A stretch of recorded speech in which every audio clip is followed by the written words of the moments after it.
Trump just triggered something he never saw coming. His aggressive 50% tariffs on Brazilian goods were supposed to break BRICS apart. Instead, they have done the exact opposite. In just a few days, on September 8th, Brazil's President Lula will convene an extraordinary emergency BRICS Summit. This isn't your typical diplomatic meeting. It's a direct response to what BRICS leaders are calling economic warfare by the United States. Most people still think BRICS is too divided to act decisively.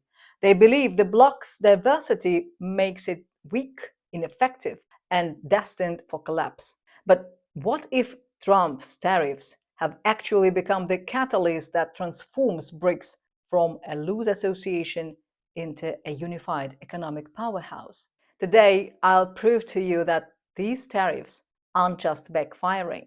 They are spectacularly accelerating BRICS' mission to reshape the global economic order. We will explore exactly how Trump's 50% tariff weapon has united 10 major economies representing over 45% of global GDP. We will break down the three game-changing responses BRICS is preparing that could fundamentally alter international trade forever. And we'll reveal why this emergency summit might be remembered as the moment the Global South said enough is enough to Western economic dominance. Let me paint the picture of what actually happened in July 2025. Trump's administration slapped devastating 50% tariffs on Brazilian goods. This wasn't just about trade numbers. Brazil saw this as direct political interference timed perfectly with former President Bolsonaro's coup trial. The US even revoked Supreme Court justices' visas and sanctioned the judge overseeing Bolsonaro's case. This crossed every line of diplomatic protocol. President Lula didn't mince words. The world does not want an emperor. We can establish a negotiation with the government. This is how the world works with multilateralism. That's how the world trade works and how Brazil acts. What we cannot have is a President Trump forgetting that he was elected to govern the U.S. He was elected not to be the emperor of the world. It would be much better to establish a negotiation first and then to reach the possible agreement. But here is where Trump's strategy completely miscalculated. Instead of intimidating Brazil into submission, these tariffs triggered something unprecedented. Within weeks, India faced similar surcharges. This followed Trump's earlier nuclear threat in January: 100% tariffs on all BRICS members if they pursued anti-American policies. He specifically targeted any efforts toward de-dollarization. BRICS plan to reduce dependence on the US dollar. Trump's exact words: BRICS was set up to hurt us, to take our dollar off as the world standard. This wasn't diplomacy. This was economic warfare. But here is what Trump fundamentally misunderstood about BRICS. The bloc has survived 17 years of internal tensions. India-China border disputes, government changes, ideological differences. None of it stopped annual summits at the highest level. Trump's tariffs did something different. They created a shared enemy and a common cause. Ana Sajora Garcia, a leading BRICS expert, puts it perfectly. Heterogeneity has never been a paralyzing factor for BRICS, but external pressure, that's a unifier. The emergency summit on September 8th follows crucial bilateral meetings.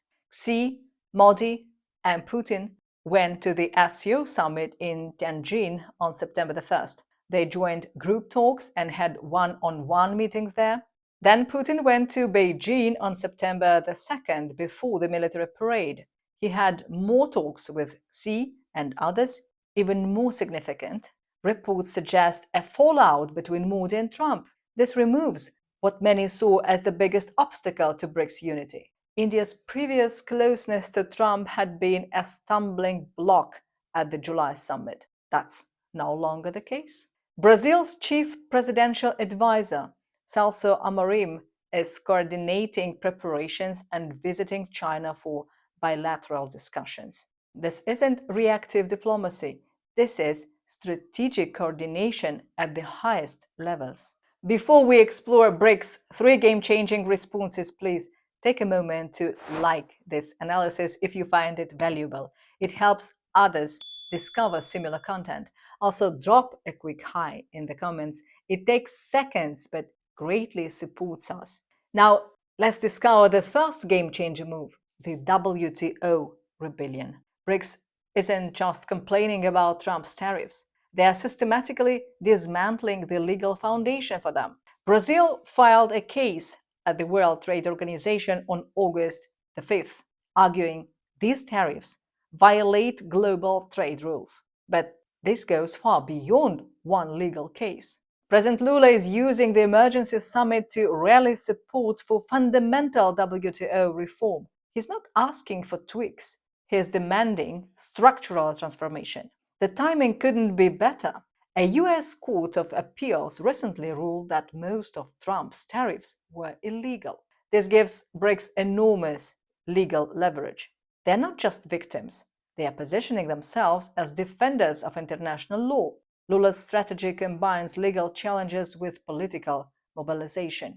As he puts it, negotiating without a collective position resembles a worker without a union trying to negotiate with the boss. BRICS represents over 50% of the world's population and more than 45% of global GDP. When they unite behind WTO reform, they are not asking politely. They are demanding a seat at the table where global trade rules are written. Game changer move number 2, the de-dollarization acceleration. Trump's threats about 100% tariffs for anti-American policies have spectacularly backfired. Instead of stopping de-dollarization, they have accelerated it. BRICS central banks are rapidly increasing gold purchases. Bilateral trade agreements in national currencies are expanding across the bloc. South Africa clarified the strategy in December 2024. They are not ceasing dollar use entirely. They are building alternatives to reduce foreign exchange vulnerabilities. The July summit focused heavily on increasing national currency usage in trade between member states, while central banks remain conservative about a common BRICS currency. The infrastructure for alternatives is being built rapidly. The new development bank is incubating a multilateral guarantee mechanism. The contingent reserve arrangement is expanding to include new members and more local currency usage. Even more ambitious, the BRICS grain exchange is being developed to establish fair, stable food prices independent of dollar-dominated markets. Trump wanted to protect dollar dominance. Instead, he has given BRICS the political justification to build comprehensive alternatives. Game changer move number 3, the Global South Coalition. This is perhaps the most significant long-term impact. Brazil's 2025 BRICS presidency operates under the motto Inclusive and Sustainable Global South. The emergency summit isn't just about tariffs.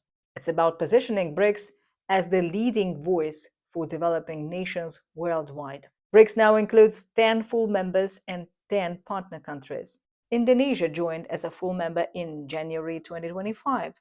Nigeria became a partner state. This expansion gives BRICS unprecedented global reach. The bloc is actively engaging in global conflicts. They condemned Israeli and US military strikes in Iran, Israel's actions in Gaza, and violations of ceasefire agreements with Lebanon. They are not just talking about economic issues, they are positioning themselves as an alternative global leadership. Brazil has integrated climate diplomacy into BRICS priorities. The BRICS partnership to combat socially determined diseases is launching. They are developing governance frameworks for artificial intelligence. Watch our video on this important topic. This is systematic global leadership development, not reactive politics. President Lula's vision is clear. If international governance does not reflect the 21st century's new multipolar reality, it's up to BRICS to contribute to bringing it up to date. The emergency summit on September 8th represents an inflection point in global economics. Trump's tariffs were designed to divide and weaken BRICS. Instead, they have created unprecedented unity around systematic alternatives to US-dominated institutions.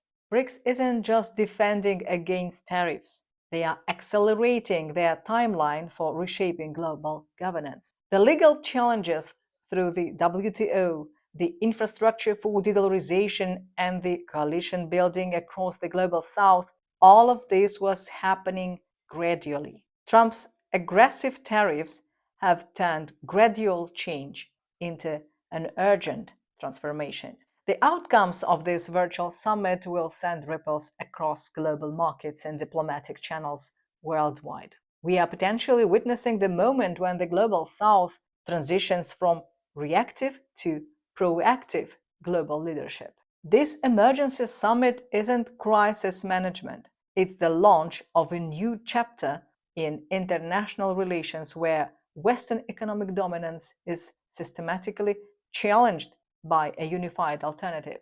The question isn't whether BRICS will respond to Trump's tariffs. The question is whether the global economy is ready for what comes next.